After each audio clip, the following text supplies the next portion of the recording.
저는 국립청태산 자연휴양림에서 숲 해설을 하고 있는 이야기꾼 최혜옥입니다.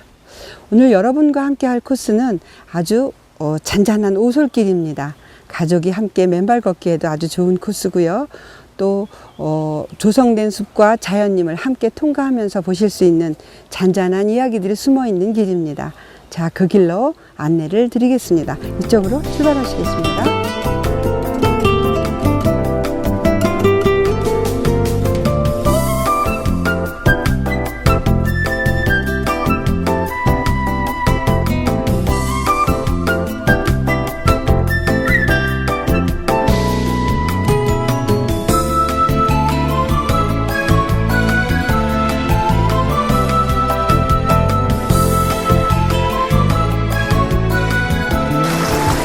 이 코스는 이렇게 작은 계곡물을 흐르는 나무다리를 건너설 수도 있고요. 또 적당히 명상을 하거나 맨발 걷기를 할 수 있는 이런 아주 집중을 충분하게 할 수 있는 이런 코스도 있습니다.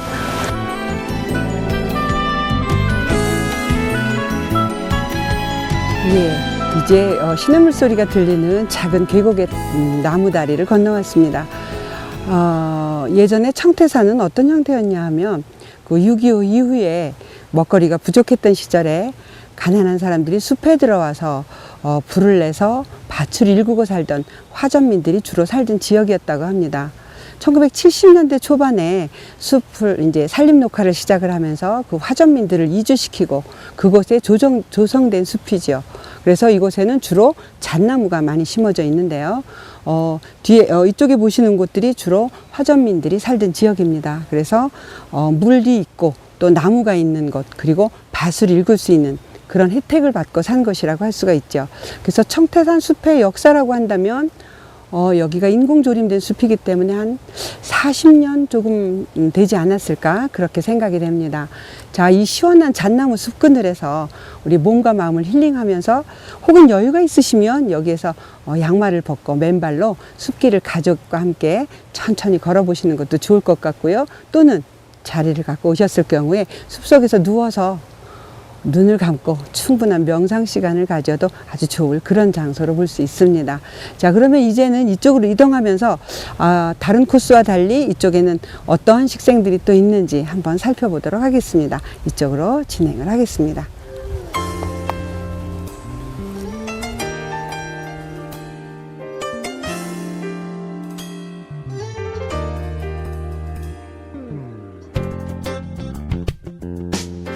자, 이제 숲속에 오시면 지금 이맘때쯤이면 이제 향기 나는 식물들이 많아지고 또 이제 씨앗을 맺는 그런 풀들이 많아지는데요. 아마 굉장히 얘네는 마음이 바쁠 겁니다. 이 청태산 같이 깊은 숲속은 겨울이 길기 때문에 얘네들이 겨울 채비를 빨리빨리 해야 되거든요. 자, 한번 그럼 저와 함께 이 숲길을 잠깐 걸어 보실까요? 자, 신발끈을 먼저 풉니다. 바지를 걷어주시고요.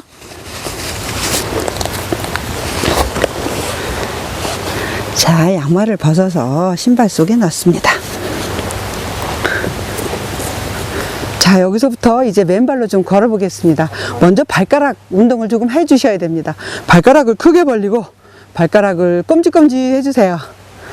자, 이제부터 그동안 양말과 신발 속에서 내내 바깥 구경을 잘 못했던 우리 발가락 친구들을 한번 깊은 숲속에서 한번 소풍을 시켜볼까 합니다.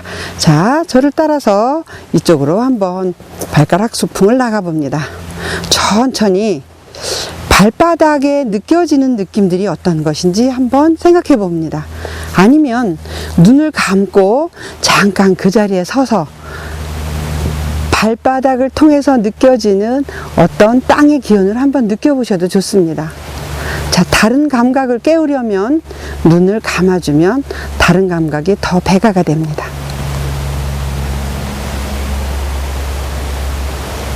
자, 주변에서 들려오는 소리에도 집중할 수 있고요. 발바닥에 느껴지는 감촉도 느껴보실 수 있습니다.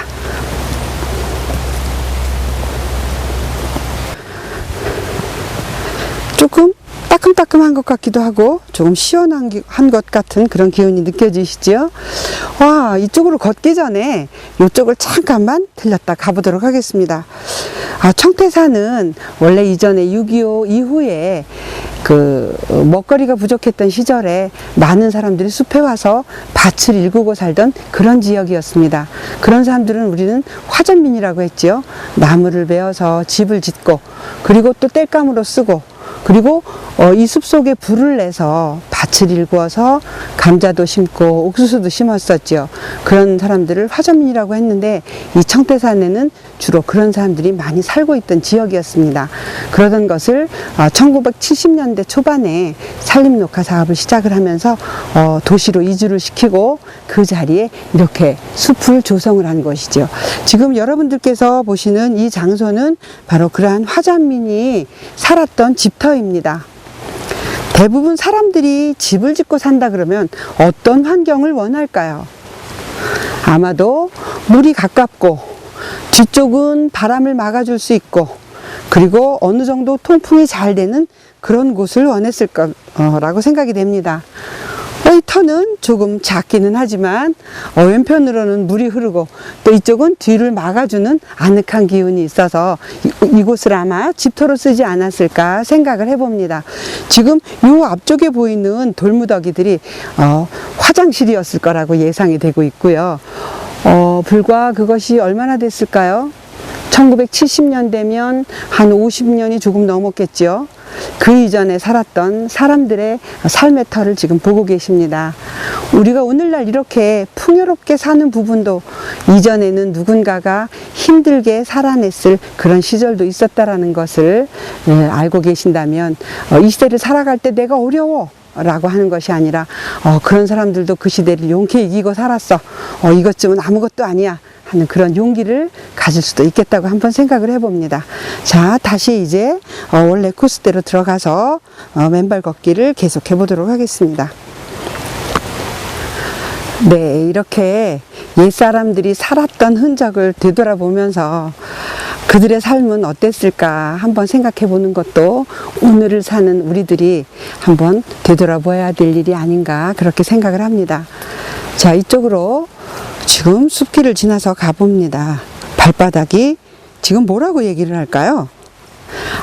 시원해, 그렇게 얘기하고 있지 않나요? 자, 이 길을 따라서 숲을 걸어갑니다. 조금 천천히 가는 게 좋겠죠. 왜냐하면 느낌은 빨리가 아니라 천천히 해서 잘 발견되는 것이기 때문이죠.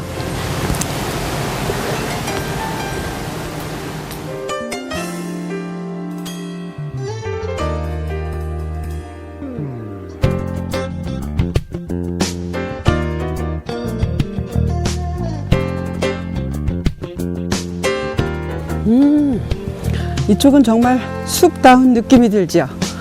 잣나무 숲과 달리 서로 잎 모양새가 다른 나무들을 많이 만나게 되는데요. 여기 아주 우리가 오래오래 기억해야 될 만한 나무가 하나 있어요. 한번 쿵쿵 노크를 해볼까요? 아주 푹신푹신한 느낌이 느껴집니다. 이 나무는 여기 쓰여 있는 대로 이름이 황벽이란 나무입니다. 누를 황자를 써서 황벽이라고 하는데, 실제로 이 나무 속 부분을 보면 아주 노란색이 진하게 나타납니다. 제가 준비해온 나이테를 한번 보여드릴게요. 여기 보시면 나이테들이 동그랗게 보이시죠? 맨 가해 쪽에 이렇게 푹신푹신한 스펀지 느낌은 바로 이 나무가 콜크층이 잘 발달되었다는 것을 말해줍니다. 콜크층 중에서도 가장 최상급의 콜크를 생산해낼 수 있는 나무이고요. 예전부터 이 나무는 염료로도 쓰였습니다. 그러니까 노란색을 나타내는 염료도 쓰였고요.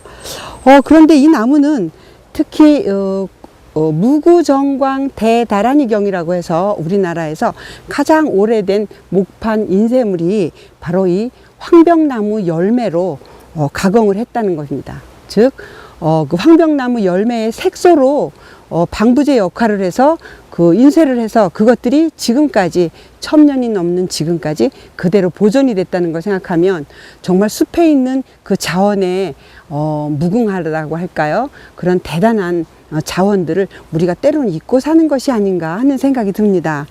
굉장히 자주 만나기는 좀 어려운 나무기도 하고요.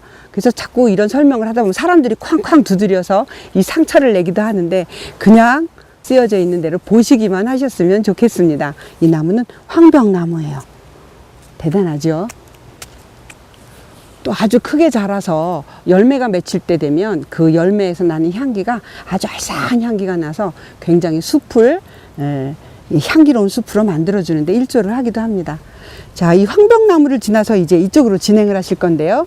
이쪽으로 올라가면 조금 전에 보지 못했던 다른 종류의 나무들과 그들이 사는 살림살이를 또 엿보실 수도 있습니다. 자, 오른쪽으로 진행을 하겠습니다.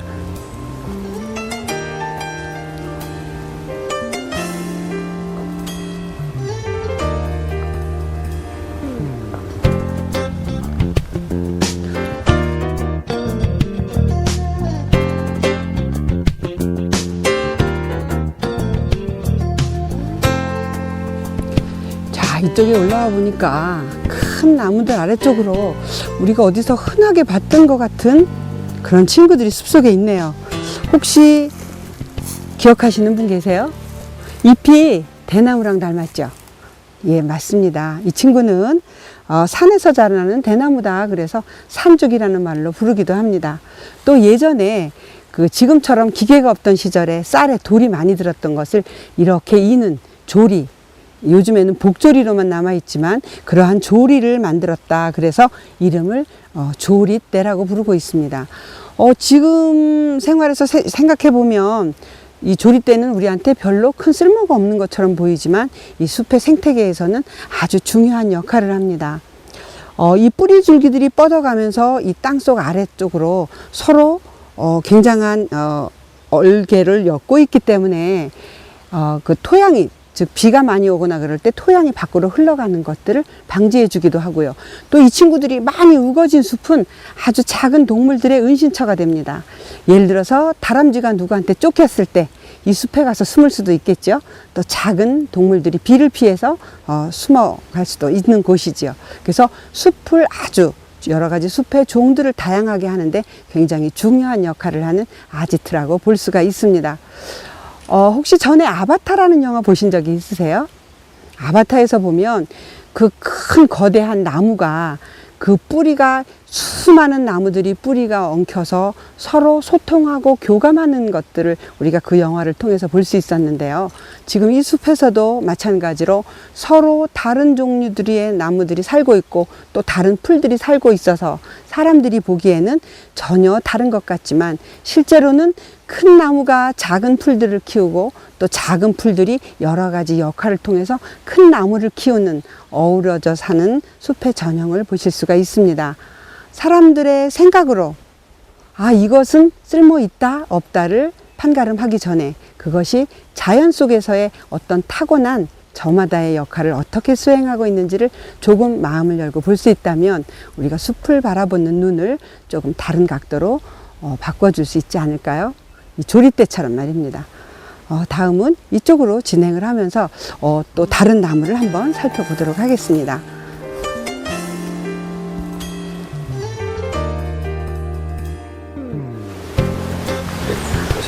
이쪽에 지금 계속 그 조리대들이 이어지고 있는데요. 지금 막 새순들이 아주 예쁘게 올라오고 있네요. 지금 이곳에 있는 조리대들은 좀 비교적 키가 작지만 지리산이나 한라산 이쪽에 가보면 이러한 조리대들이 키가 굉장히 큰 친구들이 많이 있어요.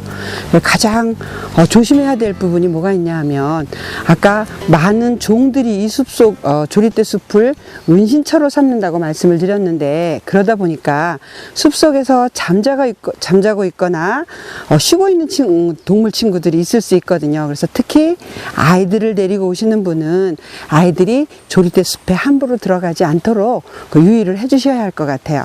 조리대 숲에 무심코 들어갔다가 숲에서 잠자고 있는 친구가 깜짝 놀라서 뒤꿈치를 꽉 깨물 수도 있거든요. 자, 이 조리대는 이렇게 큰 나무들이 잎을 한창 피울 때는 잠자고 있는 것처럼 있다가 어느 정도 큰 잎들이 성장을 하고 나면 그 틈새를 이용해서 이렇게 새 순으로 올린답니다.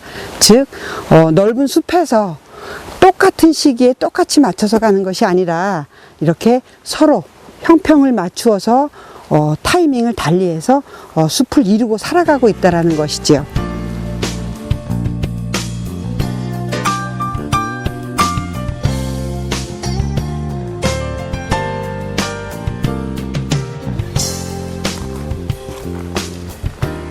네, 이제 어느덧 약속한 시간이 다 된 것 같네요. 오늘 마지막 포인트인 바로 이곳에서 아름다운 인연을 한번 만들어 볼까 합니다. 지금 이쪽에 서 있는 나무를 한번 보시겠어요? 이 왼쪽에 있는 참나무 종류인 신갈나무와 오른쪽에 있는 물풀의 나무가 서로 합쳐져서 연을 맺고 있는데요. 어떤 학자들은 이렇게 이야기를 합니다. 같은 나무가 가지가 서로 연결되어 있을 경우에는 아래쪽에서 빨아올린 물이 그 가지를 통해서 서로 다른 쪽으로 흐름을 타고 올라가기도 하고, 또 위에서 광합성을 해서 맺어진 양분이 내려오다가 그 다른 쪽 방향으로 틀어서 양분으로 저장이 되기도 한다고요. 근데 아마도 이 나무는 서로 다른 종이기 때문에 그런 일은 일어나지 않을 거라고 말씀하시는 학자분들도 계십니다. 어쨌거나 인연을 맺는다는 것은 참 중요합니다. 살펴보시면 처음에 아마 이 왼쪽에 있는 신갈나무와 오른쪽에 있는 물풀의 나무가 서로 처음에 부딪혔을 때는 굉장한 압박감을 느꼈을 것입니다. 사람 사는 일도 마찬가지 아닐까요? 처음에 부부가 만나서 살면서 다툼도 있죠. 서로 다름. 그것들로 인한 다툼도 있을 것이고 짜증이 날 때도 있었을 텐데 어느 순간 지나고 나면 서로 포용하고 이해하고 자기의 상황을 잘 파악해서 의젓히 살아간다는 것입니다. 이 나무도 마찬가지로 처음에는 대단한 압박을 받았을 텐데 지금은 이렇게 둘이서 한 몸이 된 것처럼 하나를 이루며 잘 자라고 있습니다. 멀리서 살펴보시면 이 나무는 두 그루의 나무가 서로 한 그루의 나무와 같은 수영을 하고 있습니다. 물론 생태학적으로 본다면 충분한 햇빛을 받기 위해서 그런 모양을 하고 있겠지만 사람들 시선으로 본다 그러면 훌륭한 인연으로 만나서 서로가 하나가 되었다고 볼 수 있겠지요. 자, 이렇게 소중한 인연 오늘 저한테 베풀어 주셔서 정말 감사합니다. 자, 우리 주변을 한번 돌아보시고요. 예쁜 꽃 한 송이 또 예쁜 열매 하나 가지고 서로 감사의 마음을 나누면 어떨까요? 이 친구는 습기가 많은 곳에서 자라는 뱀딸기라는 열매인데요. 제가 이걸 꽃다발로 한번 만들어 보았습니다.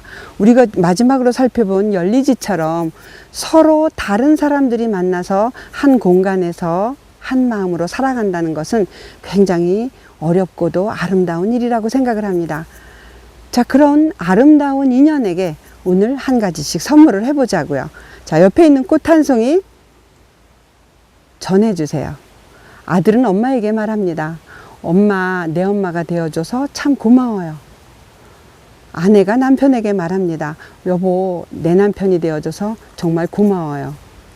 내 친구가 되어줘서 정말 고마워. 자, 이런 말들은 연습이 필요할 수도 있겠지요. 자, 앞으로 많은 날들이 여러분께 남아 있습니다. 이 날들을 각각 아름다운 날들로 인연을 맺으면서 살아가시길 바라고요. 또 그 아름다운 인연을 감사의 마음으로 전하는데도 인색하지 말기 바랍니다. 자, 오늘 마지막으로 연습 한번 해볼까요? 자, 오늘 저에게 숲에서 아름다운 인연이 되어주셔서 고맙습니다. 빨간 뱀딸기 꽃다발 하나 전해드리겠습니다. 마치겠습니다. 고맙습니다.